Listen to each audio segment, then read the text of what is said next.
One guy's seen it, the other guy hasn't. First guy's gonna tell the second guy all about it while they both get drunk.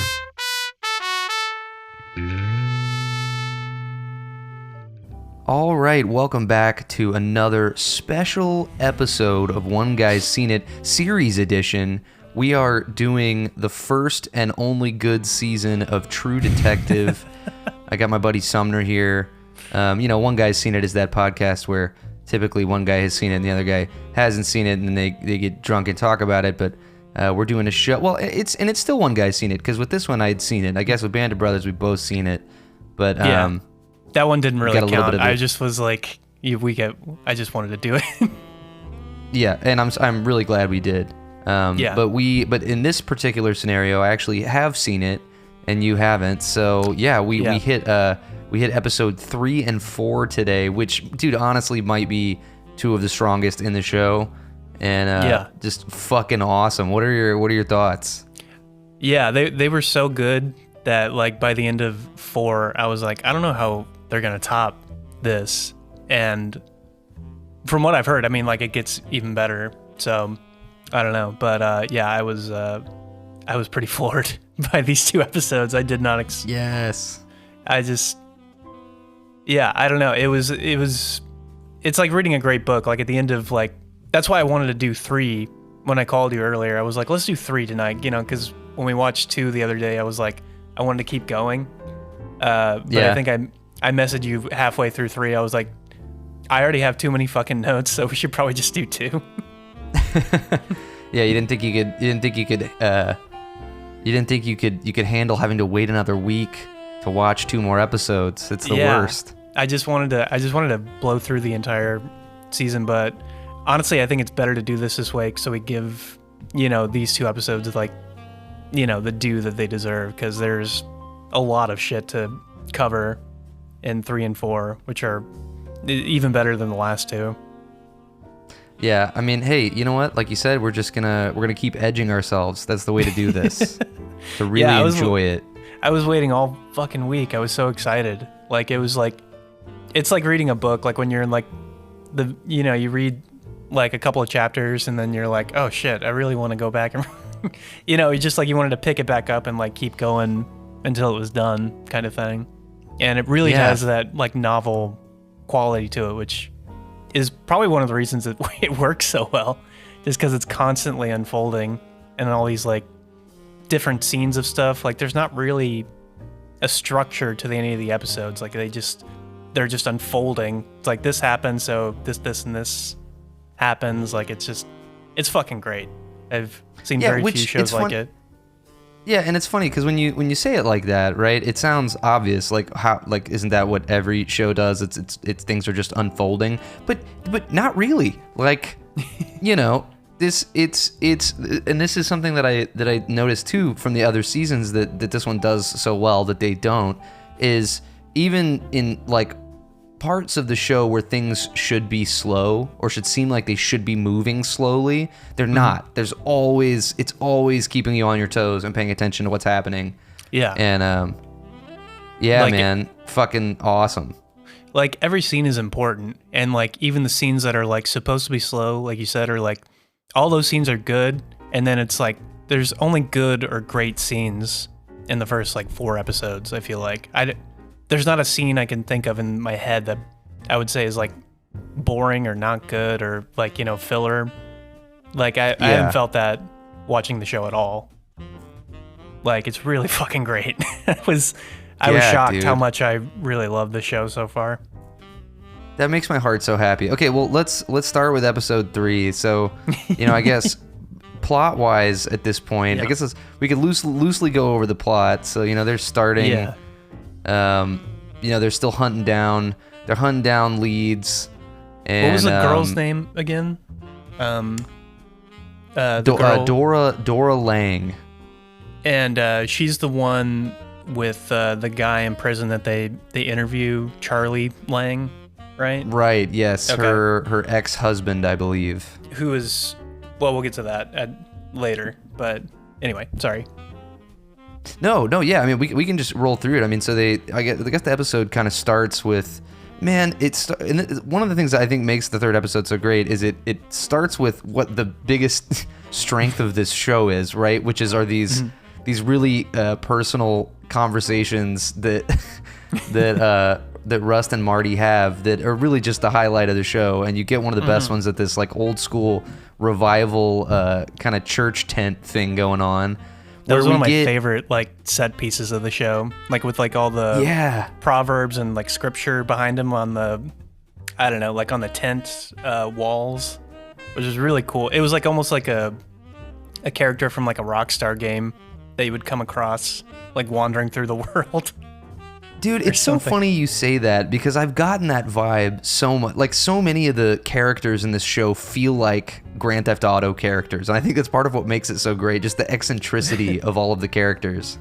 Yeah, just really well written, and like they serve a purpose to the overall show, because Russ has some great monologues about religion at the beginning of that episode that I almost wrote down all of them because they were all so good. Yeah, they're so fucking good, man. Yeah, it was, God, yeah, well, anyway, sorry. But I did want to point out that the preacher is Sheriff Eli Thompson from Boardwalk Empire, which I thought was great. And he did a great job. We got 2 Boardwalk Empire actors in this episode. Oh, that's right. You texted George Remus was he was a guy on the lawnmower?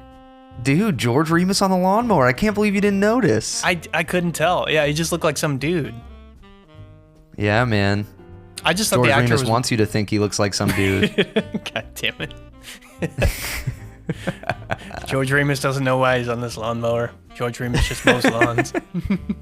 George Remus likes lawns. Yes, I'm sure you all would like to be part of this inside joke one day, and you can if you just watch all of Boardwalk Empire on HBO. One of the best shows ever. We get a Patreon following. We'll watch every single episode for you. Shit, I mean, I would do anything people want us to do if they give us money. If I got paid to watch Boardwalk Empire, I'd do it in a heartbeat. Yeah, but anyways, yes, we got two Boardwalk Empire actors in this episode. But yeah, that was a good catch. Yeah, I didn't even recognize him. Yeah, dude, but great opening scene in this tent. Really cool atmosphere. You get another Rust and Cole line that I've quoted numerous times over the years, which is, what do you think the collective IQ of this group is? So good. Yeah, he has this one. I wrote down the whole thing because I thought it was so good, and it's Marty. He's like, religion has kept people in line and not killing each other for thousands and thousands of years, and then Matthew McConaughey's character says, if the only thing keeping a person decent is divine reward, then brother, that person is a piece of shit, and I'd like to get as many of them out in the open as possible. Like, I thought that was perfect. Yeah, and for the record, I mean, he has a great point, you know? No, yeah, it's true.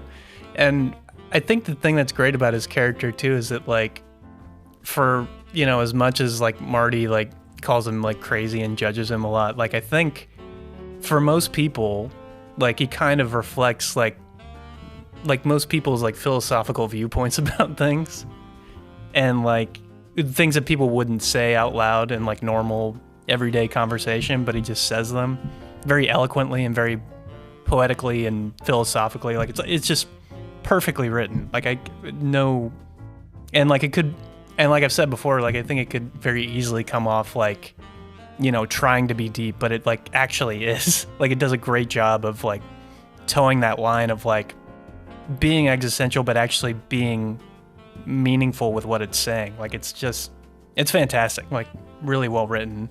And yeah, like you said, it really is towing a line. Like, oh yeah, go ahead. Kudos to Matty. Yeah, this is the best thing I've ever seen him in. Like, hands down, I think this is his best work. No shit. Yeah, I don't think anything really even compares. Well, and two, I mean, like, it's a long form character where you see it grow and see him grow and change over, so many episodes. So there's that, but just his work is, phenomenal, and I didn't expect it to be this good. Anyway, sorry. No, I'm with you, man. He sells. It's like you said. It's such a fine line that he's got to toe with all the over the top, introspective, philosophical shit. But he's got to sell it. I mean, I think that's part of the reason that a lot of the future seasons, when they tried to recapture some of that magic with other actors. I think it just didn't work. It didn't come off genuine. That's the thing. It's like Matthew, even though I think it's a little ironic that, you know, he's playing this nihilistic atheist, and that's not really how he is in real life. He does such a great job of portraying that character. You think, how could he not really be this way? Right. And he sells you. He just sells it. Like, you got to be able to sell that character for it not to come across just so cheesy and trite. But he pulls it off, man. I'm with you. Yeah, no, and he no sly, like, kind of like, oh, I'm like trying to be brooding. And it's like, you genuinely feel like he feels that way, which makes it work. Because I feel like if he didn't buy into it, it wouldn't work at all. And he does. Like, he's perfect. And I really hope he won an Emmy for this. I have no idea if he did or not. But yeah, I don't either. And I'm curious how he feels about his performance in this. I'm sure he's pretty. I mean, he looked like he was having a really good time playing this role. Yeah, and it just there's another quote that I wrote down from that church scene where he's like talking about God and like what he represents to people. It's like really, like, the first 5 minutes of the episode is really like it come out of the gate swinging with all this like deep philosophical stuff, and he's like God is the transference of fear and self-loathing to an authoritarian figure, and it's catharsis for people. I was like, holy shit, like that's like that's like reading like Nietzsche or something like that. Like, I'm sure that's like based in some philosophical, you know, text or, you know, some, but I mean, like, I was like, holy shit, it's pretty fucking true, at least for me. Yeah. Yeah, I mean, and it's line after line like that in the first few minutes. I mean, I think when they're in the car later, he's like, certain linguistic anthropologists think that religion is a language virus that rewrites pathways in the brain and dulls critical thinking. I mean, no, that's part of that same conversation while they're standing there. It's just the opening scene. Yeah. And it just hits you with all, and I think I wrote down too, it was like, this is like a deep existential drama posing as like a true crime detective story. And it works. That's exactly what it is, and that's why it works. That's why it's not boring. It stimulates your brain in other ways. Yeah, you can view it as art as opposed to just like a thrilling, you know, whatever. Like, it works as two different things, and it also works as like a character study of these two guys. And like, you really get a sense of how deep their characters go in these 2 episodes, and I was floored by both their performances. Like, yeah, dude. And hey, great. Woody Harrelson wasn't short of great lines in that opening scene either. I think the one that I had down was, "Hey man, can you see Texas from your high horse up there?" Yeah, he's good. great. And it's like, he could very easily, and sometimes he does, he comes off as like a wet blanket because he's got to be like, you know, it's not reality what you're thinking, like, kind of thing. Yeah. And he's like, but he comes at it like, and the way that they do it in this episode, I really enjoyed, because like, he's obviously very hypocritical and judgmental of everything that he says because it differs with his opinions. But then you get to see like his own cognitive dissonance as the episode goes along, because he's like talking about like, he should have a wife and family, you know, that would, you know, rules are what abide people. And then like, there's a scene where he breaks into his mistress's house and like threatens this poor dude that happened to go home with her. Like, it was just so fucked up. Like, he's such an asshole. He kind of loses it a little bit in this episode. Yeah, but we'll get to that. I mean, I think there's some more stuff I want to talk about, but we'll lead into it, I suppose. For sure. You know, not everybody wants to sit alone in their little dark room and beat off to murder manuals. Yeah, that's right. There's that guy too at the beginning, the guy that is like the sex offender, Bert. Yeah, Bert, the little fact, he's got like mental problems, obviously. Like, he's like kind of hunched over and like acting strange, and then you learn this backstory. Like even the preacher is like, if you talk to him for like 5 seconds, you'll know that he's not your guy. And he like questions him for a bit because they think he may have had something to do with it. And then, they find out that he went to prison for like whacking off in public or something like that. And then some dudes in prison just beat the shit out of him and like cut his balls off very sloppily, I think is what he says. Yeah, cut his balls off with a razor very sloppily. Yeah, and then he was like, when he was like frisking him or whatever, he like shit himself, literally, like in front of him. He's like, he's not capable anymore of doing something like that. I don't know. Yeah, and I thought it was interesting that they didn't need to show that scene. You get one frustrated line from Rustin when he gets back to the car, and you're like, I'm kind of glad I didn't have to watch that. Yeah, and like I think you get the sense of that as soon as you see him, like in that scene. Like he's kind of weird and hunched over, and he's like got, something's up with him, but he's not like, you don't see him as a violent dude. It's just interesting that they threw that in there because it's like, again, like it doesn't really drive the plot, but it's like kind of like a little detail of something, it peppers their investigation and makes it like, it's like actually an ongoing investigation. They got to like cross off leads, persons of interest, and it colors the world a bit, in which I appreciate. Yeah. But no wasted time. They respect your time, Yeah, and even when there's moments like that, you get like these interesting characters or interesting moments or really interesting lines of dialogue. Like they keep you riveted, and that was like one thing I was thinking too. It's not a word I throw around that often, but I was riveted, literally for like the last 2 episodes. Okay, man, I got to give myself a little bit of a pat on the back. I never thought anything I would ever show you would rivet you. I've successfully riveted you. I've been successfully riveted. Like, there was a part of me that was like, I was like, how the fuck have I never watched this show? And then, but I was also glad that I had never watched this show because I can talk about it now. So it's been great. Fuck yeah. Yeah, it's funny. I had I wrote something down that I've kind of noticed throughout the first couple of episodes that I thought was strange, that I didn't really pick up on before. And it's that I keep getting surprised that at no point during during Cole's like rambling, while he's drinking these beers and cutting them up and turning them into little shapes and just, doing his thing, and just spewing philosophical bullshit at these 2 guys that are interviewing him. Maybe it's just showing how important the information that they're trying to get from him is to them. But the fact that at no point during all of his little speeches are they ever like, dude, shut the fuck up. Like, just tell us what we're asking you. Like, we don't need this 30-minute introspective about your viewpoint on the world. Like, it's just so funny that they never completely snap and lose it on him. He's just sitting there doing his Matthew McConaughey thing and smoking his nonstop, never-ending cigarette. And it's I don't know how they don't just fucking lose it and smack him across the face.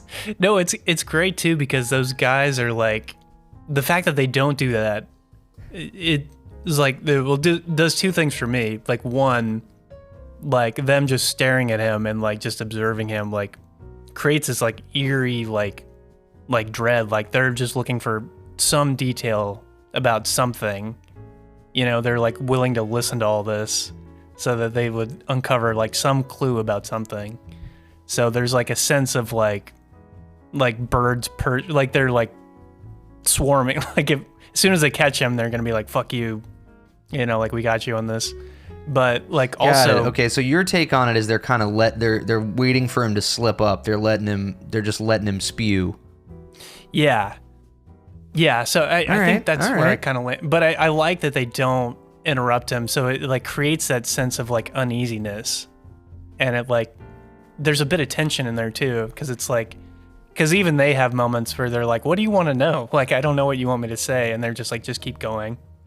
So there's like, I feel like there's something they're trying to uncover, but it's done really well. We shall see. Yeah. And There was a funny line. We're not even out of the first scene yet, but there was. No, I know. Yeah. We gotta get it together. Yeah, but Russ has this funny line where he's like Marty's calling him obsessive about certain details, and he's like, "You're obsessive too, just not about the job," which I thought was a funny jab because that's exactly what I said the last episode. He doesn't really give a shit about being a good cop. And then Marty like claps back. He's like, "Well, you're not capable of admitting doubt." And then he's like, "I doubt that," which I thought was that classic clapback. Great. Got him. So then from there, I mean, like you go into there's this interesting little scene where Russ returns like a lawnmower to their house with Maggie, and they're talking and getting kind of chummy. Which is interesting. A bit chummy. But, you know, respectfully chummy. Respectfully, yeah, of course. Of course. Even though Marty's a kind of fucking twat about everything. But, I mean, like, they're, like, forming, like, a friendship. And, like, she's, like, trying to set him up. And he's, like, kind of open to the idea a little bit, which is kind of, you know, where it ends up going in this episode.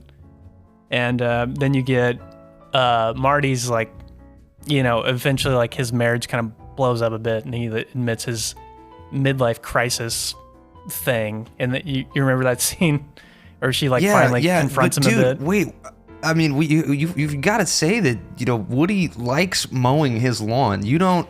Oh yeah. You don't mow Marty's lawn. All right, he likes mowing his lawn. I did think it was so funny how upset he got. Like, he was, like, on the verge of tears when he was, like, leaving his house. Like, he was so upset. And it's cool, right? Because, like, this subtle little scene like that can tell you so much about how Woody, or about how Marty feels about him, right? And he talks about this a lot throughout this episode, that he's really good at compartmentalizing. I mean, he doesn't say it exactly like that, but, you know, he keeps things even. He gets his wild from, you know, his affairs, and that keeps it allows him to separate the job and whatever else.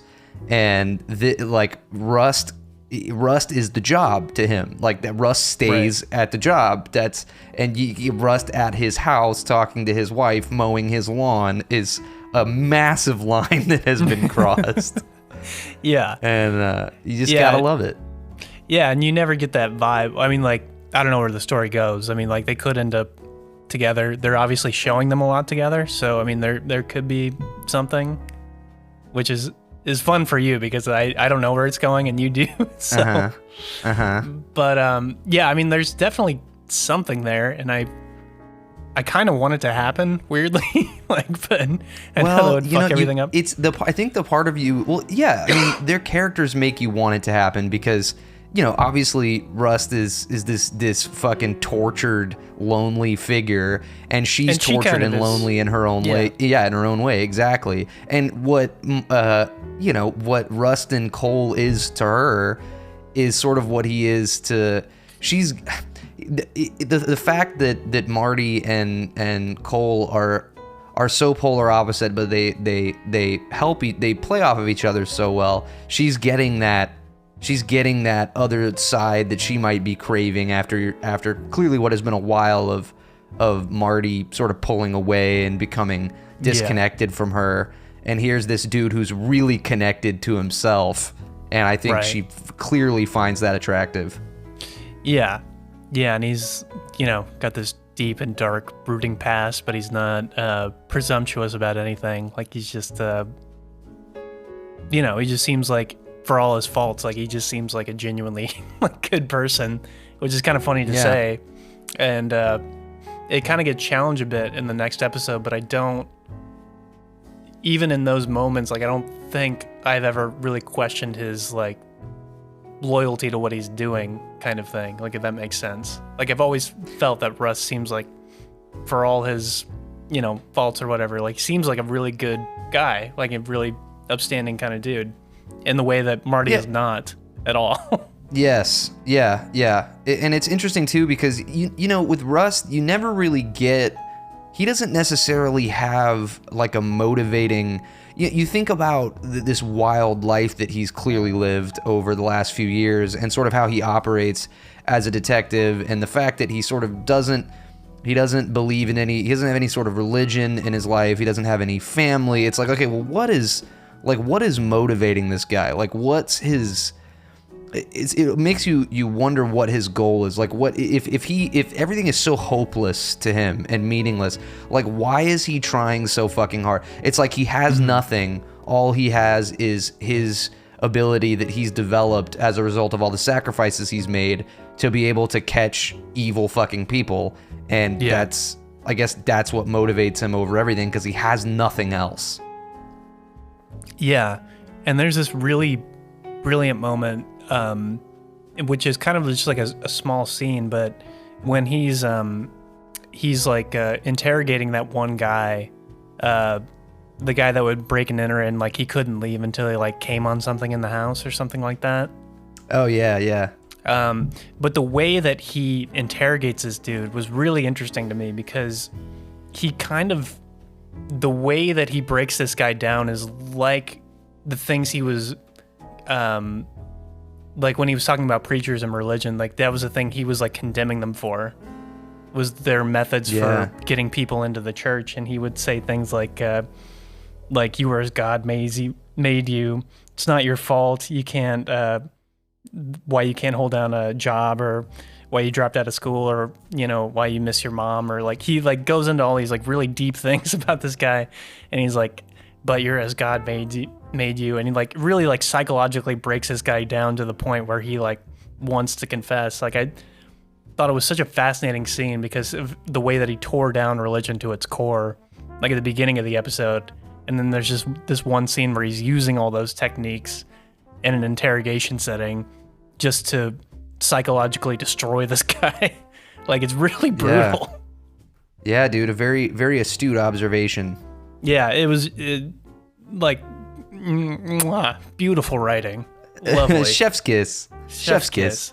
I was so happy. I was just like, that was just really intelligent, smart writing, because it's like you could write that opening scene and just have it be a standalone. Like, that was just a great like set of monologues and like his viewpoint about life. But the fact that they tie it into like something practical in the way that he conducts himself is just lovely. I was so happy. I'm happy you were happy. Yeah. And there is one thing about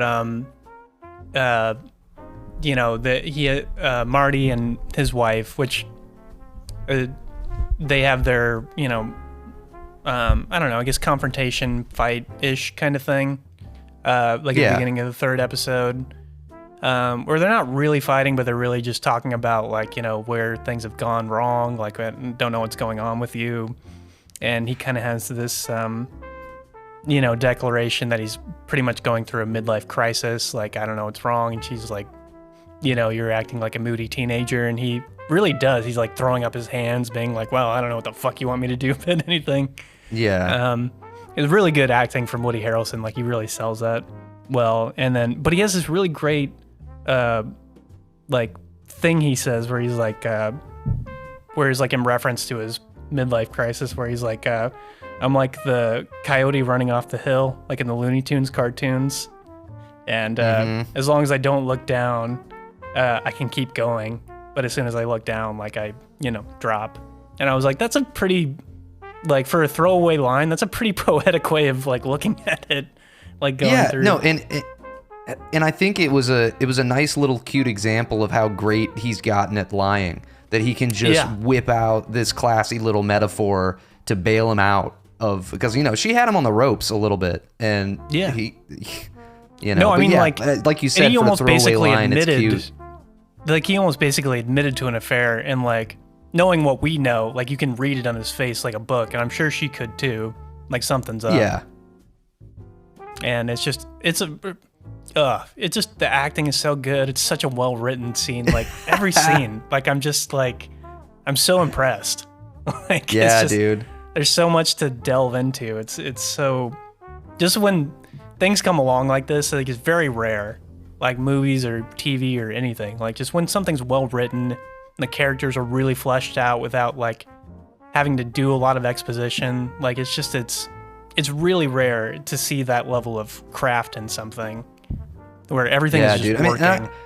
I told you that's what everyone says about this season is it's just lightning in a bottle is the only way that people can put it. It's almost flawless. Yeah, and the fact that he wrote it over 10 years really speaks to like how much time and effort went into not only the story but the characters and like all these little details. And it really shows. Like I it's like from these first 4 episodes, I'm just like, it's masterpiece level. Like I don't really know another way to describe it. Yeah, and how many other shows can you seriously get 4 episodes in and feel like this is a masterpiece? Like as good as Breaking Bad's first 4 episodes were for me, and I don't even know that that's the type of show I would compare it to. It sort of feels like a good one to compare it to.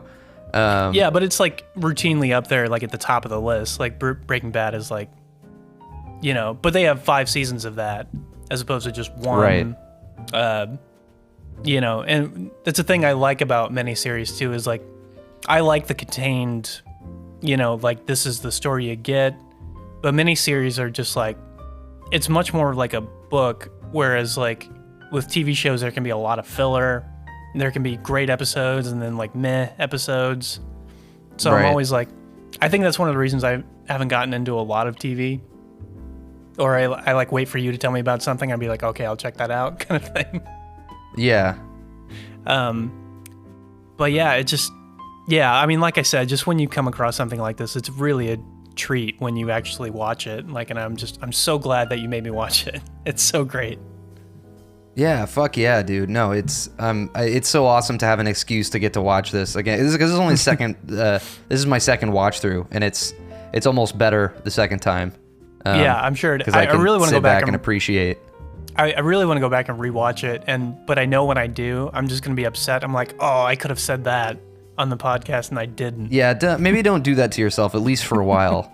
But for now, let's move on to a very interesting scene right at the Longhorn Cafe or whatever this this little dance hall that they go to, right? Yes. And you've got Maggie trying to set Rust up with one of her friends. And Jennifer, you get this. I think was her name. Yeah, Jennifer. Yeah, and you get this wonderful awkward scene where Cole shows up clearly like just wanting nothing to do with this, and you like, I'm not gonna say I wanted Marty to be better or it's funny because there's a part of you that even against all logic is sort of rooting for him to not blow it. I don't know what that is. Oh but, no, it's like stop being a dumbass.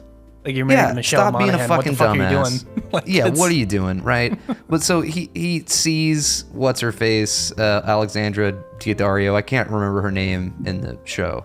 I don't even remember if she had a name. She's like maybe it doesn't matter. She's just the younger clerk. Maggie. Let's just call her that. That's what he calls her, but it's so. Yeah, that's what Cole calls her. Yeah.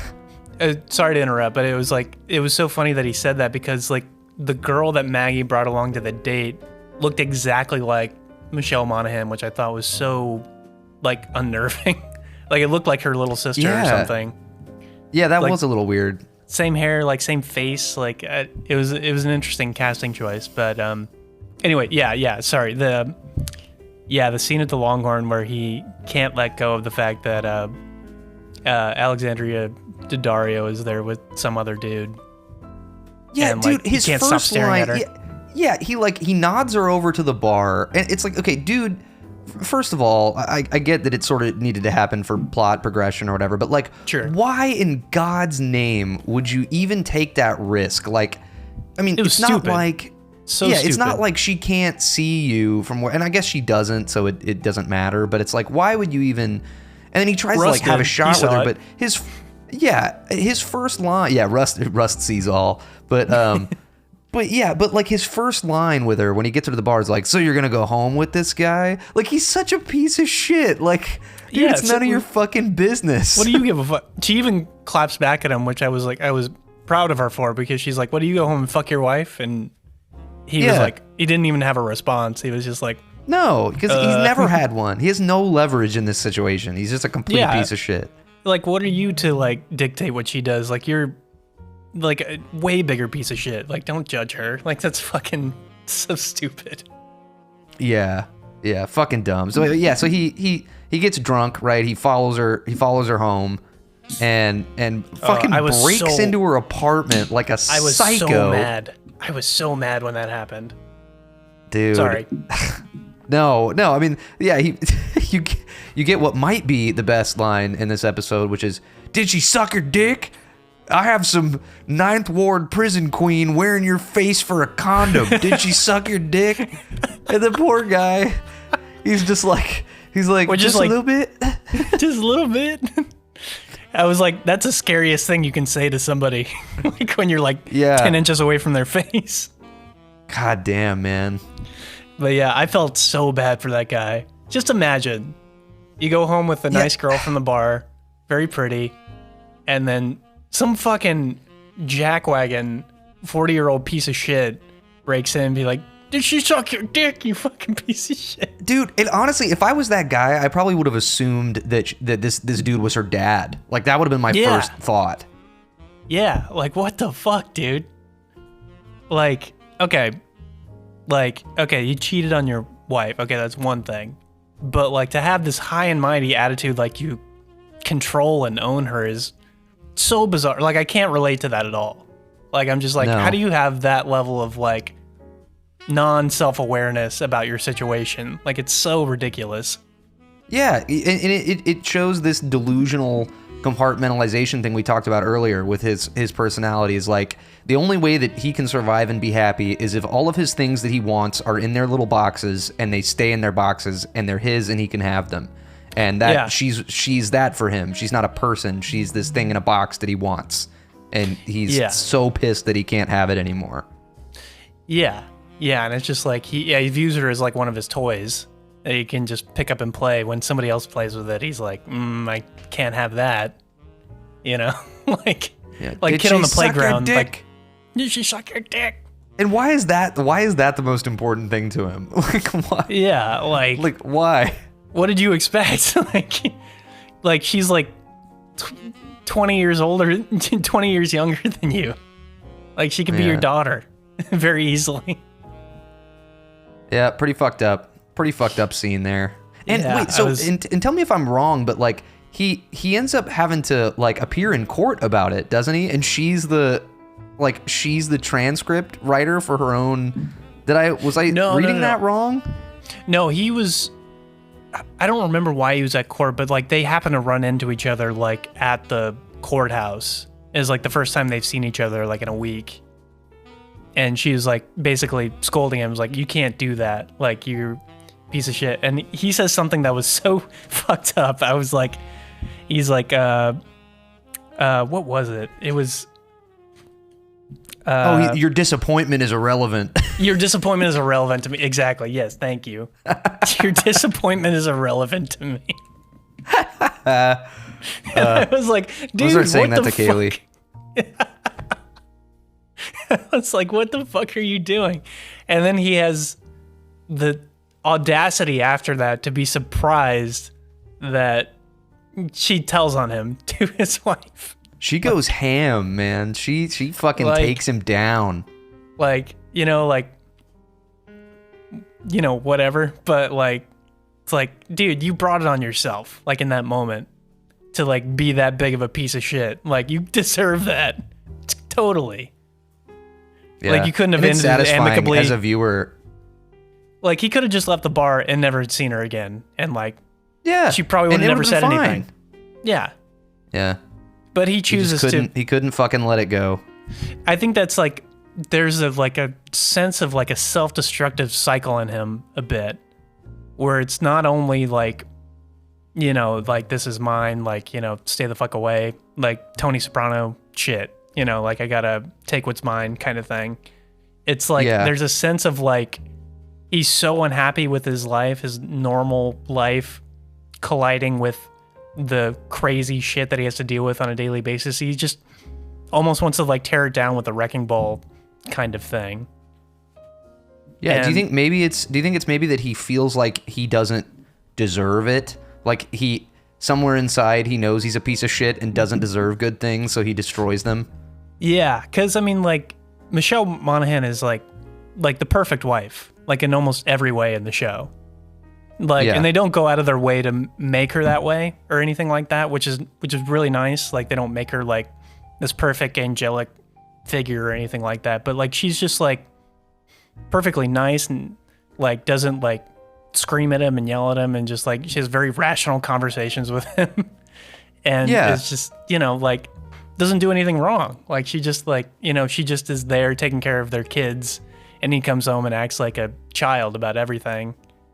And, you know, it just blows up in his face. So yeah, I think there is a part of that where he's just like, can't cope with the fact that he feels like he's not good enough. Because I think he even makes the comment later that he's like, I like the wild ones, or something like, I like a little bit of crazy or something when like he's that. Well, and we've officially moved into episode 4, by the way. I don't know if you noticed. Oh, did we? Yeah. Oh, wait. I got some other stuff for. Yeah, I was gonna say we can go back because we're, you know, the courthouse scene where you get the. Oh wait, yeah. I guess we did. Your disappointment is irrelevant. Yeah, which is such a fucking. Oh, that is a brutal line. If you like hear that in person, like, your disappointment is irrelevant to me. Yeah, it's pretty fucking awesome. Just imagine some girl saying that to you about, like, it's like, you cheated on me. It's like, your disappointment is irrelevant to me. Just imagine somebody saying that to you. Yeah, it's so don't give a fuck about you. Like, you're not a person. Yeah. You know what's insane? Okay. Can we just talk about the fact that, wait, let me stop before you say anything, because I know we're kind of right on the cusp of episode 4 here. Can we just talk about the fact that we've been having so much fun talking about everything that had an impact on us in episode 3, and none of it has anything to do with what the show is about. It's all like, it has nothing to do with the plot, with the case. And I think that goes to your point that it's almost much more of a character drama than it is an investigative, you know, detective cop show. Like, it's and that's its strength. I mean, we haven't, there was nothing that really furthered the plot in that episode, and it was wildly entertaining. Yeah, and I think it was really smart to make it a character drama, because I think that's the only thing that makes detective, like, whodunit mystery things, like, interesting, like, on repeat viewings. Because like, even that movie came out a couple years ago, Knives Out, which is like, you know, like a straight up whodunit, like, through and through. But the only thing that makes that movie interesting on repeat viewings is like character stuff. All the characters are really well written in the movie. So yeah, I mean, like, that is only good for like one-time viewing, but like, if you want to go back and like delve into it, like, you got to have interesting characters in it, and the show is really more interested in that, which I really, you know, it makes it great, I think. Yeah, agreed. But okay, so we're officially on episode 4 now, right? Wait. There's just a couple things, just to run down at the end. Oh gosh. Okay. So after the scene when Woody Harrelson goes to the Alexandria Daddario's place and like beats up that dude, Michelle Monaghan calls Rust, and like they have another little moment. Which I only wrote down because I just thought it was interesting that like they keep highlighting like these little scenes of them like talking to each other and having like little end moments, and like she asks him about Jennifer and like all this, like, how did it go? And he was like, oh, it was great. And then he kind of shuts it down pretty quickly. Like, he's like, Marty will be home soon, and just like hangs up on her pretty much. Which I was just because he knows that's not really why she's calling. Yeah, and I think he senses like a bit of infatuation or something there, but he kind of like, you know, he's like, not even like that he's not interested, but he's like, I have a job to do with Marty right now. I can't be worrying about that kind of thing. I think that's more what it's like. But I just thought it was interesting because, like, from my view, I feel like they're building to something there. I don't know if it's a relationship per se, but there's something with those two characters that I think they're gonna build towards. And I could be wrong, but yeah, no, but I'm glad you pointed. I'm glad you brought that scene up because I went back and rewatched it just to appreciate Michelle Monaghan's performance in that scene. Like there's when he hangs up on her, like everything that she expresses in about 2 seconds just with her face, it's like this like, oh shit, like I didn't even really realize what I was doing and I just got put in my place so hard. Yeah, and she's so great. Like she's one of those actresses that's been in like so many things, and like it's so great to see her in something that's like really, you know, like worthwhile of her talents like as an actress. Yeah. And it's like it's not like one of the major parts. She's definitely like a, I don't know, minor supporting part, I guess, but she's got like a lot of stuff to like chew on, and like she does it really great, not over the top, very subtle. Like she's fantastic in the show. Yeah, agreed. But they find this this other girl that got dumped into the lake or the river or something like that had these I don't know, not stab, but I mean like she had these markings on her, like she had the spiral. She died in a tattoo. flood, I think, if I remember correctly. Yeah, they said that she had died in the flood, like, oh, she was on LSD and meth, and like she had jumped into the river and drowned or something like that. But Russ had seen all these like things that look like stab wounds like on the side of her, and he's like, this could be connected to what we're getting involved in. And they come across this crawfisherman at the river who tells them about Reggie Ledoux, who I think is the girl's. I think that guy is the girl's grandfather, if I remember correctly. Yeah, that's right. And he tells him about Reggie Ledoux, who becomes a pretty major character as the show goes on. Holy fuck! I just realized we hadn't gotten episode 4, and we're so far into this. Dude, well, look, there was a lot to cover in episode 3. It was a heavy episode. But yeah, okay. So just a little backstory on Reggie, I guess, before we get into it. But there was a thing that they said about Reggie that he had that they weren't sure if he was their guy, but he had like skipped, I don't know, parole or something for like 8 months and ran out and had an LSD and meth lab, and the girls were full of it at the time of the death. Both the girls had died. And he was a cellmate with Charlie Lang, the guy we had talked about earlier with Dory Lang, I think was the girl's name, the first girl that died. Dora Lang. Yeah. So this is their first real big break in the case. So they got that connection there, that they were both cellmates and they had that connection with each other. And he had the tattoo, so that it's like, that's the guy, pretty much. And from the interviews you gather that like, he's not the guy, obviously. But he's like he's obviously like the most key suspect because there's so many connections with the LSD and meth and like the tattoo. It's like, it's pretty much all there. And he's the first step in the right direction. Yeah. And I think that's pretty much where episode 3 ends. I think there were a couple of good lines at the end. Where they're talking about like being in gunfights and all that stuff. Yeah, they're alluding to something on the way. Yeah, and Russ has these great things where he's talking about looking at the pictures of the girls that are dead, and it's like in their last moments, the relief entered them. Life, love, fear, and memories. It was all in the same dream. A dream about being a person trapped inside of a locked room. I was like, holy shit. And while he's saying that, they're like cutting back to them like dancing at the country club. Yeah. Which I was like, damn. It was like, he's like probably what he's thinking about the whole time. Like, can't be like a normal person almost. But yeah, I don't know. I almost got lost in that. I don't even know where I was going with that. But yeah, damn. Yeah, pretty epic way for that episode to end. You get the shot of this crazy looking meth lab dude with the machete who is Ledoux. Yeah. And you get to kind of see what he's You get a little bit of a With, snapshot of him. With the gas mask and his underwear, just walking around outside. Yeah, like another Grand Theft Auto character, you know? Yeah, seriously, that was like right out of GTA 5 with Trevor.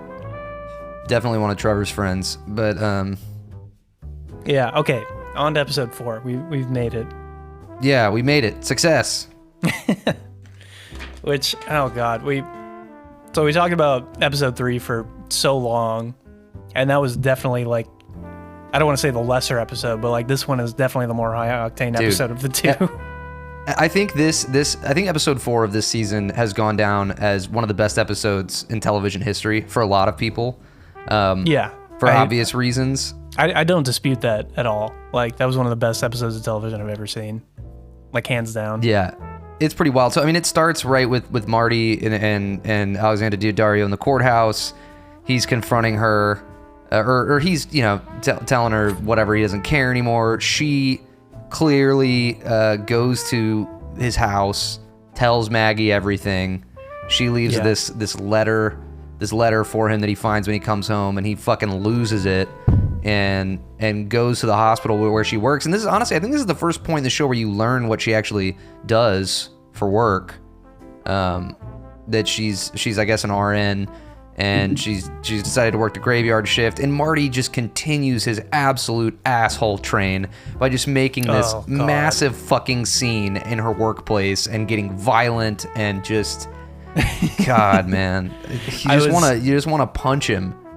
Yeah, I was happy that Andy wasn't watching the show with me at that point, because she's a nurse, for anybody listening, right, that cares about that. But I mean, like, I was just thinking about, like, if I had done that, like, not only would I have been tackled to the ground by someone, like, I would have been arrested immediately. I mean, he's a cop, so I mean, like, maybe he's got like some he's a cop. It's a small town.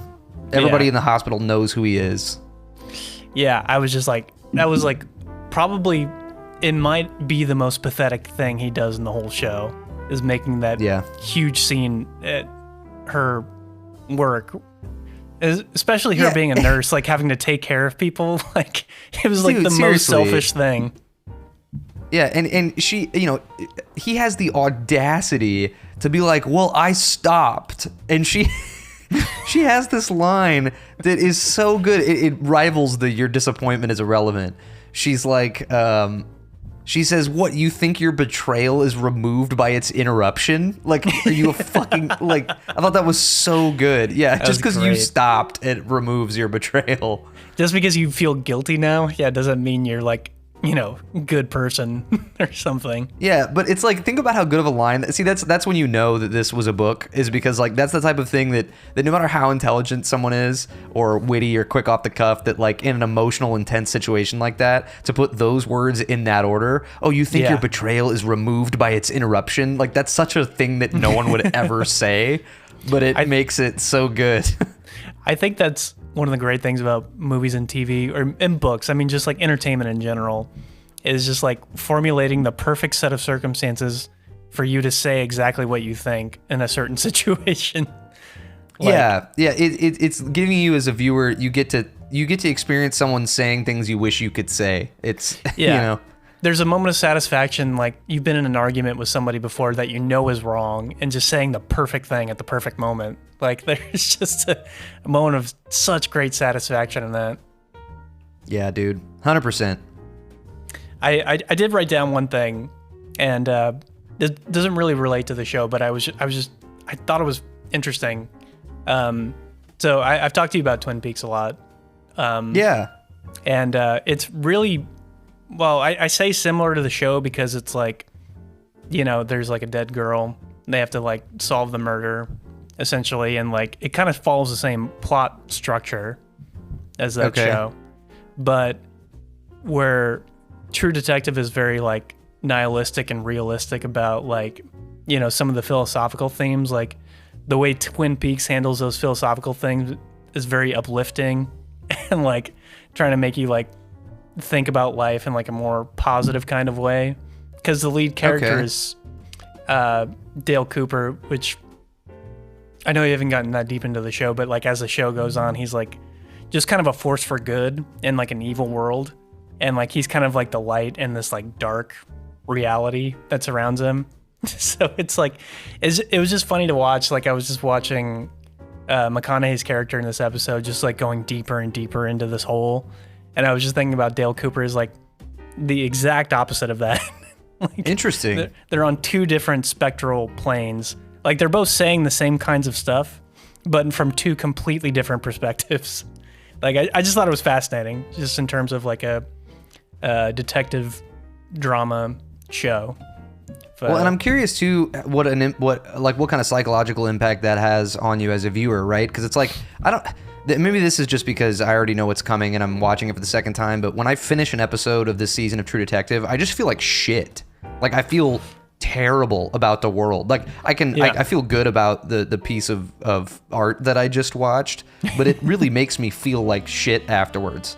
And it just it's cool that it sounds like Twin Peaks might sort of have the opposite effect. Yeah, I feel that way because it's like it kind of tackles those like big heavy themes like with a spirituality kind of thing. Yeah. Like and with Twin Peaks there's more of like an apparition-y ghost story kind of going on. Like there's like this whole like which is part of it, but it's almost like a metaphor for like evil in general. Like compartmentalizing all evil as like this force of it's almost like Star Wars. Like it's like there's good, there's evil. Got it. Okay. We have to outweigh the good with the bad, but it's like it's cheesy, but it's fucking brilliant. I love Twin Peaks so much. Yeah, dude. I mean, we gotta do a series on it. I've been holding off for that very reason. It's so great, and it's like very soap opera-y, and I don't know. Yeah, it's just like it's like the complete antithesis to this almost. Awesome. But I mean, like, True Detective is definitely like the more realistic version of this. Not in terms of who like, wants that? Sometimes you want a trippy, surreal David Lynch detective drama. Yeah, exactly. But I mean, like, I don't think it's more realistic because it's nihilistic and like, the world is shit, so fuck everything kind of thing. But it's like the characters in it are more realistic. The way that they react to things is like, oh, those are people that exist in the world for sure. People definitely act that way. Whereas Twin Peaks is more of like a stylized and like in a perfect world, this is how people would react to these situations kind of thing. Right. So anyway, just interesting footnote. Interesting stuff. Yeah. But yeah, so they, at the beginning of this episode, they confront Charlie Lang about, what's his face? Reginald something. Ledoux. Reggie Ledoux. Yeah, they confront him, and there's this funny moment where Woody Harrelson gets all in Charlie's face, and then he just like, he doesn't slap him, but he kind of like gives him a little love tap in the face, which I thought was hilarious. Like he doesn't go full force on him. Yeah. Like he just kind of taps him. He's like, "Tell me what you want to know," and he just goes, just like, just gives him a little love tap. But yeah. Here, wait, you take the reins. Yeah, I want you tell me some stuff. Oh, well, no, I mean, I'd like I like hearing what had an impact on you. Keep going. Yeah, he gets the they milk some info from him, and then there's this great little moment where he's telling them both about just how insane Reggie Ledoux is, and he gives them some info that Reggie tells him about. There's these people that go out in the woods around these stones, and it's like this ritualistic kind of thing, and the symbol, and that it's the good murdering. I forget exactly how he puts it, but clearly Reggie Ledoux is involved with some fucking nasty people and some horrible like shit going on. Worshiper. Yeah, devil worshiping shit. And but then there's this moment at the end right before they leave where Woody Harrelson sits down next to him. He's like, "So you're telling me you lived with a..." I forget what the line is. He's like, "You lived with a..." Did you write this down? I can't remember what he says. You live with a like a murderer. I can't remember either. Yeah, I didn't write it Yeah, down. he's basically saying, like, yeah, you live with this intolerable person who says shit that you can't stand all the time, and he just looks right over it. Oh, yeah. At Rust. He looks right at Rust. Yeah. Yeah. And, and, like, I think Charlie has, like, a bit of a, he's got a bit of an alibi because he's, like, they make a point that's like, oh, he's bigger than you. He's like, yeah, we're sharing a house together. I can't, like, tell him, like, hey, you're fucking wrong. He's going to beat the fuck out of me. Like, right, yeah. Like, rape me. Like, like, I don't know what the fuck he's going to do. Yeah. Yeah, no bueno there. But they learn about a guy named Tyrone, right? Yeah. What was it? Tyro Weems or something like that. Yeah, like Tyrone Weems or something. Yeah, and Marty ends up, I guess, tracing him to this fucking crazy redneck warehouse rave situation that's going on. Yeah. Oh, that's right. I'm really curious if things like this really happen. I'm sure they do. I'm sure they do, yeah. Oh, there's a scene, sorry, at the end of that. No, go ahead. Where they're confronting Charlie, and then he basically asked Russ, like, hey, do you think I got Dora killed? Because I showed him pictures of her, and he's like, yeah, I do think you did that. Yeah, just fucks with him. Yeah, he basically is like, you're complicit in, like, whatever. And he's like, I think in the car, Marty's like, you didn't have to tell him that, that was kind of fucked up, do that. And he's like, well, he got parole, didn't he? He's like, yeah, he did, so what? He's like, well, so fuck him. That's what. So fuck him, yeah. He's really cold, and like, and he's like, Marty is like in disbelief that he would say that. And he's like, shit, Marty, this shit you get soft about. I was like, god damn. Okay, so you get like a sense that like you're gonna get Russ's darker side poking out in this episode. Yeah, enough pleasantries from Rust and Cole this episode. Yeah, and god damn, like I've like gushed about McConaughey this whole time, but like he really shows like how far he can go with this character. Like he does a great job in this episode. Yeah, man, you get well, I guess is because the next scene is where Marty goes to this rave, right, to find to try to find Tyrone, which is I guess this stripper's pimp that is connected to the girl, and he finds him and finds out that there's this motorcycle gang that Ledoux is cooking meth exclusively for, and you get this really epic scene where I guess Marty tells Cole about this conversation, and so they meet up at Cole's apartment, and Cole clearly knows this gang and has like a past with them, and you get a huge window into Cole's past. And I have to point out, Cole's big red box of booze and firearms might be my favorite thing that I've ever seen. I mean, he has nothing in this apartment, but he has this big red box with like an AK-47, a Desert Eagle, a couple bottles of Jameson. He has this jacket with bullet holes in it from last time he got shot. Yeah. And it was Iron Crusaders, right? The Iron Crusaders. Gang. Yeah. God, yeah. Yeah. And Marty's like fresh off of his like, humiliating himself at his wife's job, and he's just like, well, I'll go with you anywhere pretty much. So he's kind of following him down, and he's like, I know the gang, like I know how to get back in with them, like, but we can't tell anybody what we're doing. So they're going like completely covert, undercover, which is so great. Like, badass, man. It's so badass. You get a sense of how far he's willing to go, and like how far Marty's willing to follow him from how like fucked up his life is. So it was just a great like meeting of like times, I guess. Like he's like at the point where his life is so fucked up that he's like, fuck it, like let's do it, like kind of thing. Well, yeah, and you get a taste of how far Rust and Cole's willing to go, but you also get a huge taste of how far he's gone. Like, because you get the fact that he did what he's about to do for 4 years at one point. And like, I mean, just imagine what that does to you. And those scenes are written so well when he gets like back ingratiated with them, But yeah. So I guess all the build up to that is like, you know, like they need to get coke in order to like be like have something to barter with, basically. Yeah, It's just like, a way to even get the conversation going.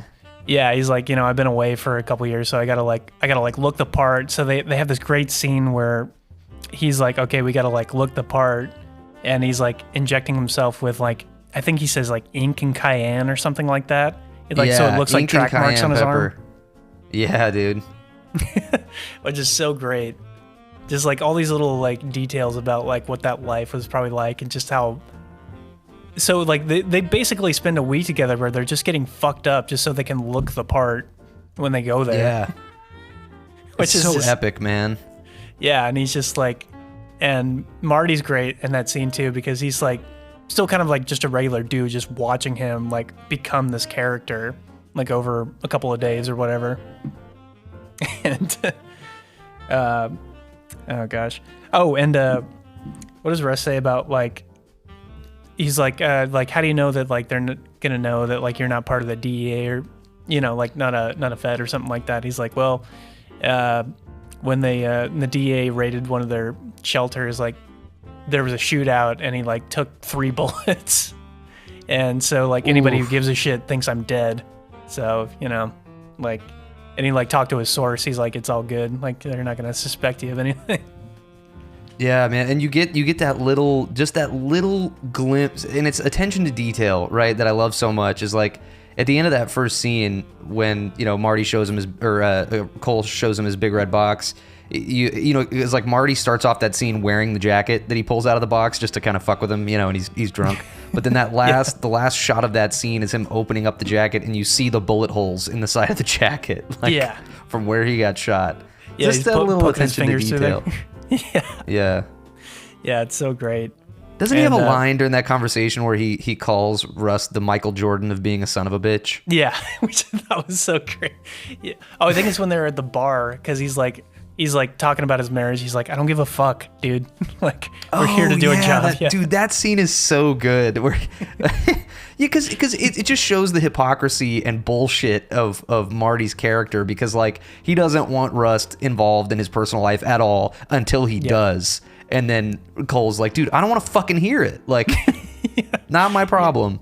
Yeah, we're here to do a job. Like, the only reason he saves him from like complete humiliation at, you know, at the hospital is like, hey, I got a job. Like, you need to come with me right now.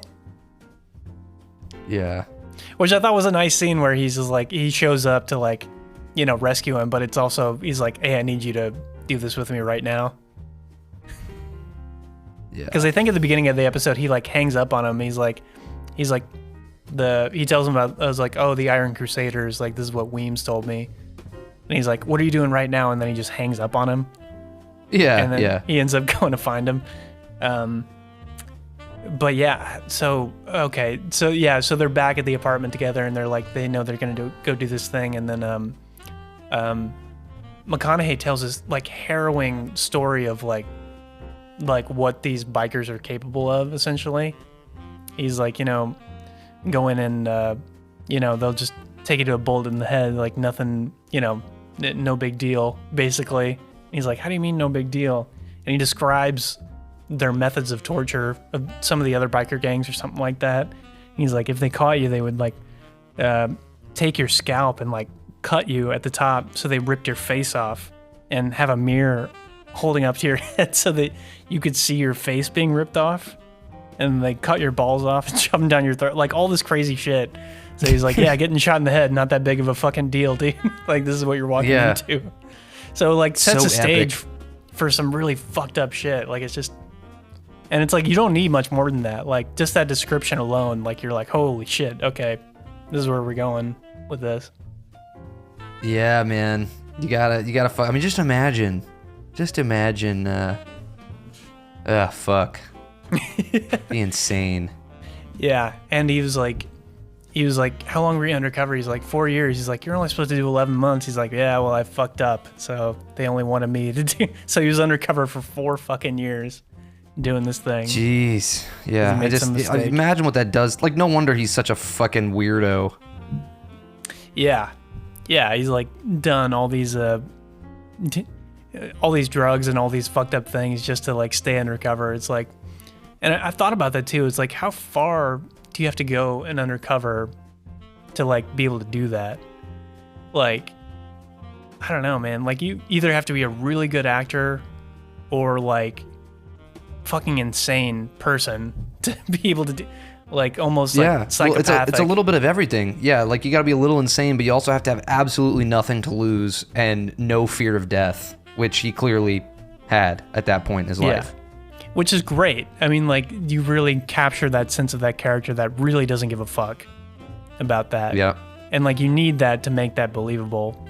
Like, you understand why he's so insanely nihilistic about everything, but also like pretty pretty honest and pretty truthful about a lot of things too. Yeah. But as good as he is, you know, there was one thing. There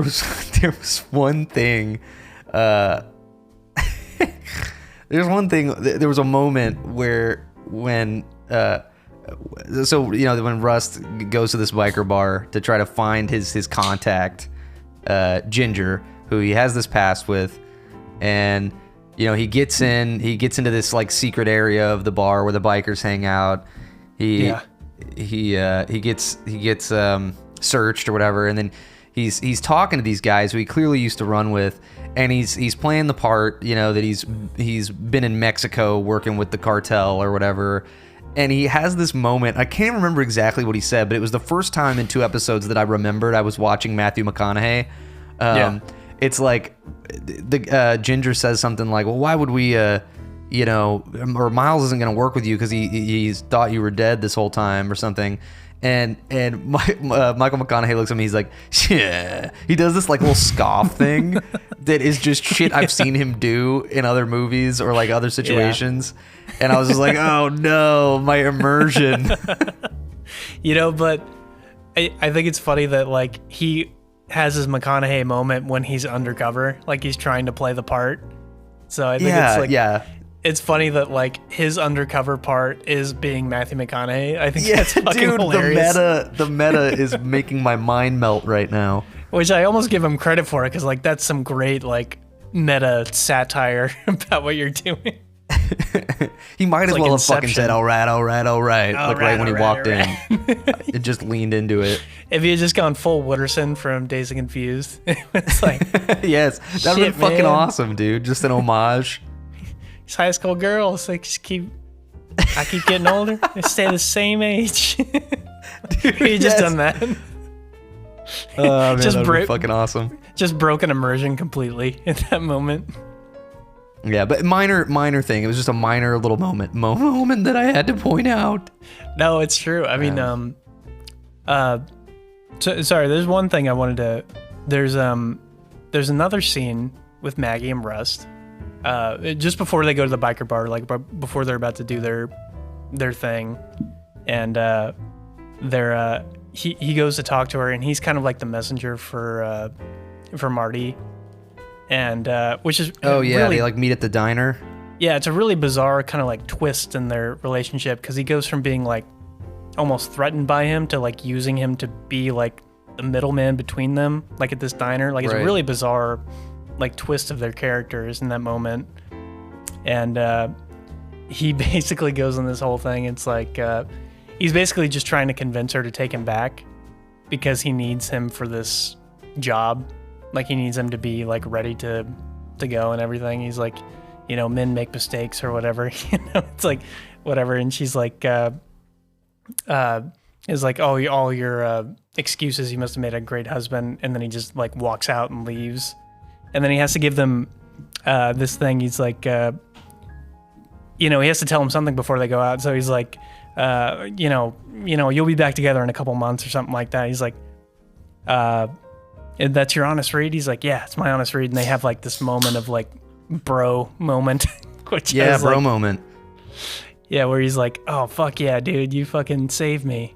And It was just like, yeah, dude. And his line, what he says, that their little exchange at the diner was really good. I mean, he says something like, this whole men and women thing isn't supposed to work except to make kids. It's just this really depressing, like statement very, about monogamy and relationships. And she's like, man, at the end of the day, you duck under rationalization, same as every fucking other man. It's just, it's hardcore.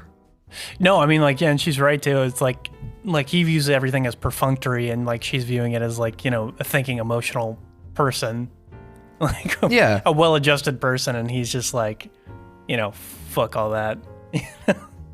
Like, but everything is just like, even though that's how he really is. Yeah. And even though that's how he really is and how he thinks, she's like, oh, that's the excuse that, that's what men do when they're backed into a corner anyway, is talk about, the rational instinct and, I'm a man and I can't help it. It's evolutionary. And it's like, you all use this as a fucking crutch. Like, I don't care if that's who you think you are. And like I think the reason that scene's good too is like, cause both sides of their argument are good too. Like, totally. They both work, and like their character viewpoints and stuff, and they're like not bad arguments, but like you gotta like take into the context of the thing is like, wildly different. Like when you like realize what his intention is versus what her, motivation is right. Anyway, getting sidetracked on minor character stuff. I just no, you gotta love it though. Yeah. But yeah, sorry. Anyway, back to what you were saying about when he goes to the bar, which was like a really tense scene. Like, it's fucking super tense. All those bikers are written really well. Like, they're scummy, but they're not like written to be, I mean, they are written to be over the top and like assholes and like psychopathic killer dudes. But the way that they're written is just, it feels very genuine.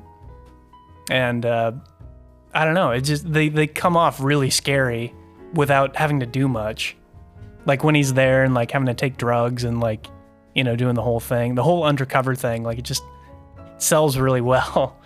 And I love that moment when he like has to take the, snort off the drugs. And there's that scene where he like hits his cigarette. I was like, oh, that's where that McConaughey meme comes from. Boom, there you go. And his eyes widen. Have you seen that meme before? Yes, dude, for sure. I'm glad you finally have some context. I know, yeah, that was a great moment. I was like, oh, that's where that comes from. Yeah, fucking awesome. But there was a Primus song playing in the background, which I really appreciated. It's one of my favorite Primus songs. It's called American Life, and it's got this great bass shit! line. I didn't catch the Primus going on back there. Yeah, it's got this great bass line to it. It's like dun dun dun dun dun dun. It's fucking awesome, and I was so happy that it was in there. Primus stresses me out, man. I fucking love Primus, and yeah, it stresses me out too, but it like gets me in a fucking zone. Yeah, man. Yeah, I'm trying to think. Yeah, so yeah, super fucking tense conversation with Ginger where he convinces him that there's some serious money to be made doing a trade with meth for coke with this Colombian cartel. But Ginger tells him, nah, well, you first you got to do this little mission for me. And you have to do for Rust, it's just when I think I'm out, they pull me back in kind of a situation. Yeah.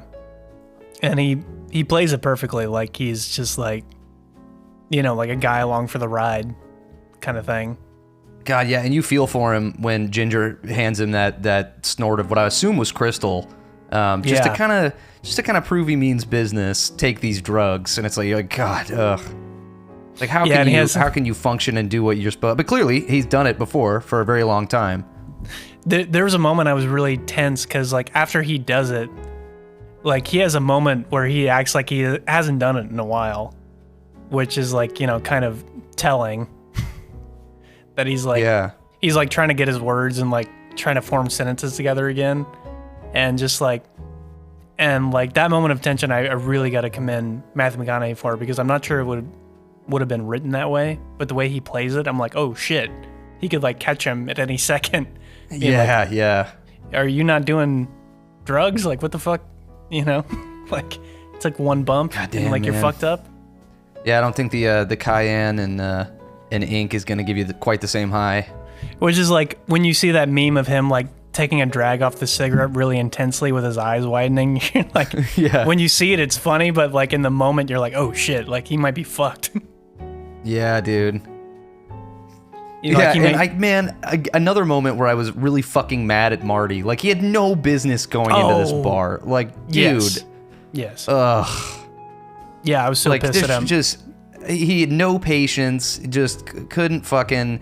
And I guess it's a good thing that he does try to go in, because he gets to catch a glimpse of Marty rolling away on the little pontoon boat with everybody, or of Cole rolling away on the pontoon boat. So he knows he's still alive. He knows he's about to go do something. So I'm sure it was helpful for him to have that information. But dude, why the fuck would you even risk it? Yeah, I literally wrote that down. I was like, what the fuck are you doing? And I was so mad at him, but. That was the first, like, as much as I despise Marty as a character, like, I genuinely felt fear for him in that moment. So it's like, I hate him, but there's definitely I care about him a little bit. Like, as much as I don't like him as a person, like, there's a bit of me that's like, I don't want him to die or get hurt. Well, yeah, they need each other. They need each other to solve this murder, Sumner. Yeah. Like, as much of a piece of shit as he is, like, there's definitely a troubled, like, he's like a fucked up person. Like when he says that to his wife, and I know he's like, it's a line for sure, but he's like, it's a genuine sense, like, he's a fucked up dude. And there's something wrong with him. He's dealing with some demons. I did care about him in that moment. Like, I didn't want to see him get fucked up. Yeah, man, I feel you. But, oh yeah. Dude, here we go, man. This is so for the record, I just want to point this out before we get into this scene. So, the very famous close to this episode, and I actually didn't know this, but I didn't catch it the first time, but this final 6-minute sequence in the projects where he and this crew go in dressed as cops to basically just go raid a stash house with a really shitty plan. Like, awful no plan. escape. Yeah, awful plan. They shouldn't have brought the guy. No. Well, and the fact that they because they have this hostage from the neighborhood who, I guess they thought that they needed him to get into the stash. Well, I guess they needed him to show them which house they needed to go to. Yeah, I think they knew what street, but they didn't know the exact house. And then they wanted to use him as a reason to get in. Yeah. Because there's a very short thing when they first get up to the door, and they're like, we've got this guy. It's like they thought maybe that they would open the door because they had him. I don't know. But the whole reason I bring it up before we get into the scene, this whole thing, and I'm sure you could tell, or maybe already knew this, was one consistent long take. The whole thing for 6 minutes. I did required notice. Hundreds of staff.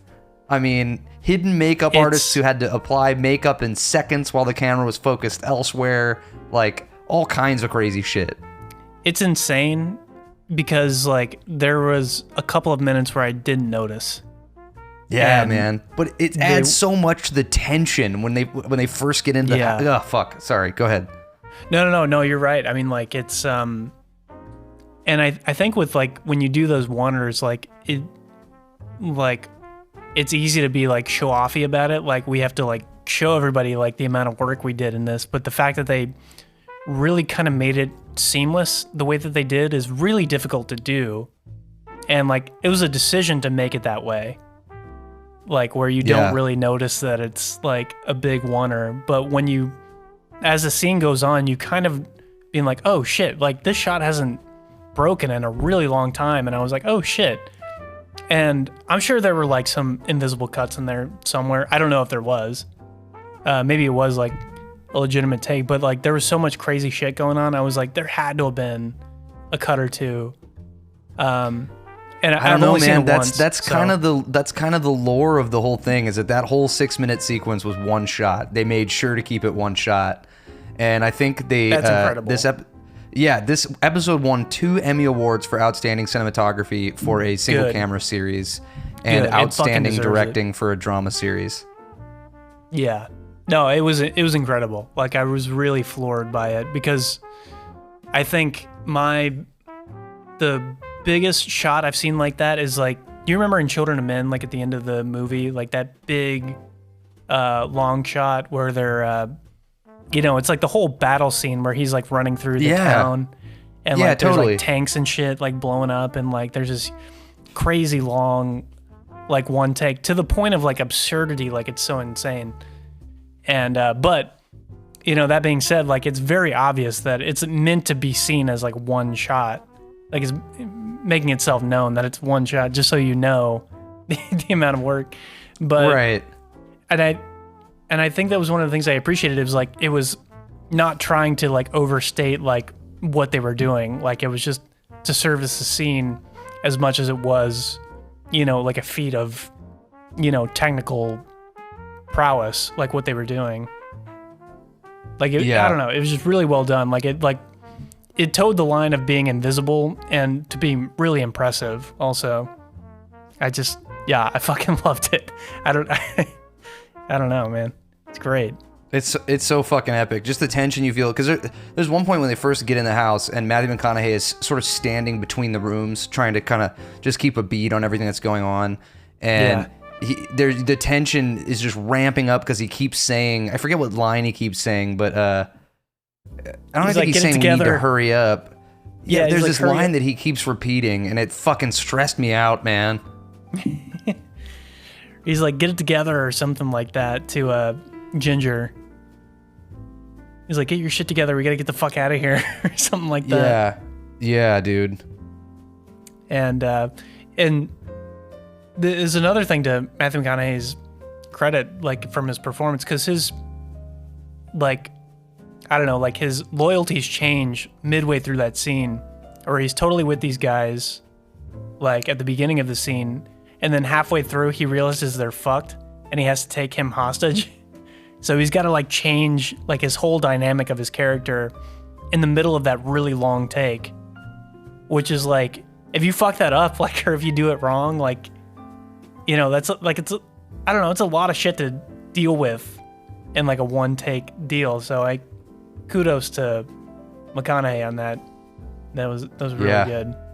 Masterful, violent, intense scene, and he has to fucking escape with what's his dick because he needs him. He needs the info. And what was that? What was that one part with where he's like, he's got to go check all the rooms, and then he sees a little kid in there, and you're like, oh shit, it's a little kid, and like you expect him to be like, oh fuck, but no, he grabs a little kid by his like neck and like holds him hostage and like throws him in the bathroom or something like that. No, he's just trying to protect. He's just trying to protect him. He just grabs him and he throws him into the bathtub. Like, just stay down. No, you're right. Like, no, he totally is. But it's like in the moment you're like, oh shit, like what the fuck is he doing? And then he like throws him. Yeah. He does I think another time, like when they go into the other guy's house, he's like, get in the bathroom, like get in the tub. Like it's like the safest place he can be, I guess. Like in a shootout. Yeah. Yeah, man. It's a good detail. I think the most intense moment of that whole scene is when he's kind of standing there between the two rooms, right as shit's about to hit the fan, and the dude next to him has got like two people at gunpoint with a shotgun, and one of the guys that's kneeling on the ground, he yells something to the guy about being a cracker, like yells something at him, and McConaughey just knows the guy's about to fucking kill him, and he's like, don't shoot him, and the guy just fucking shoots him, and he's like, god damn it. You can just tell just like the blasé frustration, like he figured this was gonna happen, and now he's got to deal with it for the next 10 minutes. These guys are just the biggest bunch of fucking idiots. Yeah. And like racist piece of shits too. Like I was really like thrown back because I think nowadays with in terms of TV shows, they really shy away from any kind of racist dialogue. Like if they're dealing with racist characters, they don't say overly racist things. And there's that moment like when they're in the house and they're like calling the guy like that they have tied up the N-word and all that kind of stuff, and like it's a small thing, but it adds legitimacy to their characters and their intensity and like what they're doing. And not advocating or condoning it, but I mean, like, it does like add like some serious tension, like to how fucked up these dudes are and like how far gone they are, that like they're throwing it around casually and they got this, this guy like tied up in the, in the closet that they're just like gonna go take over to this place. Like it's it's a detail I didn't really expect, honestly, because it just doesn't, like in a story like that, it doesn't really, you don't really get that intensity of that character anymore, which I'm not advocating for or anything. It's just, it's like, it's shocking when it shows up in something. Yeah, man. But yeah, it's it's a it's pretty much a masterpiece in the way to end an episode. Fucking masterpiece, dude. Masterful couple of episodes in a row. Yeah. And I forget, I think it just ends with them kind of, you get this awesome over-the-head shot of just the chaos going on in the neighborhood. Yeah, with the helicopter flying overhead. Yeah, man. Fucking the awesome. Bird. Yeah. It's interesting because this is something I wanted to bring up earlier. I had written this at the end of my notes because I had written all the way up until that last shot, and then I just stopped taking notes when that shot happened. Yeah, you can't. You just got to experience it. Yeah, I was just glued to, the screen in that moment. But this is something that I guess just personally, like I just read this book called Mother Night. It was one that Andy had recommended to me, and like the whole plot of the book was like this guy that was like a American citizen and ended up being in Germany during World War II, and the U.S. government ended up getting in contact with them and was like, hey, we need you to be like an undercover agent for the U.S. and you'll promote like Nazi propaganda like on this radio show, and it'll like it'll be layered with all these like elements of I don't know, like information for like American spies. Like if they're listening in to it, there are like certain pauses that you do. So basically, like he was like an OSS informant.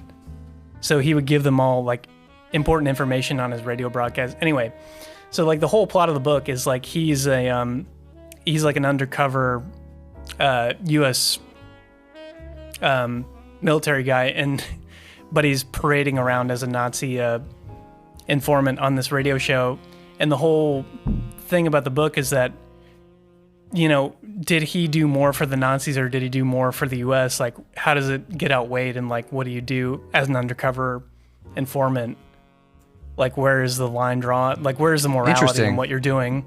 And I just thought it was really interesting as an undercover piece, like how far you're willing to go and like how far Russ's character is willing to go in the series. It's just like those moral questions get really blurred when you're in the thick of it, like because you're obviously doing the right thing, like in your heart and your head and like what your goal is, but like in terms of lives lost and like what's going on, like at like what cost? Yeah, that moral question, like. But I was really the reason I bring that up is because like that seems to be like that central question from that book seems to be like a thing about his character, the thing that like kind of haunts him about his life, all his undercover work, like how far he's gone in his line of duty is just it kind of haunts him a bit. So I don't know how far it goes in the show, but I mean, like I thought that was like a key to his character and like how depressive and nihilistic he is, like about life in general, like about his undercover work. I feel like kind of brought that on him. So I don't know. Yeah, we'll see where it goes, but I just thought that was interesting. No, really cool little parallel there. It sounds like an awesome book. It's great. It's a really short book. Like it's only, I think it's less than 200 pages, maybe. Is it nonfiction? No, it's fiction. It's Kurt Vonnegut. Oh, okay. Got it. Okay. But yeah, it's Yeah, it's told from this guy's perspective as a, as an as an American posing as a Nazi, kind of. Like, he like goes back and forth between what he really believes because he's so deep into it. And basically at the end of the war, it's like the U.S. is like, you've done all this work for us, but we have no connection to you. Like, and you're just going to live out your life. We're going to keep you from getting hanged, but you're just going to live the rest of your life on your own, like no help from anybody. So it's a really complicated book because he goes back and forth between what he really believes because he's so deep into it. Like it's very challenging, like in terms of morality, but it's really fascinating. Yeah, sounds fucking awesome.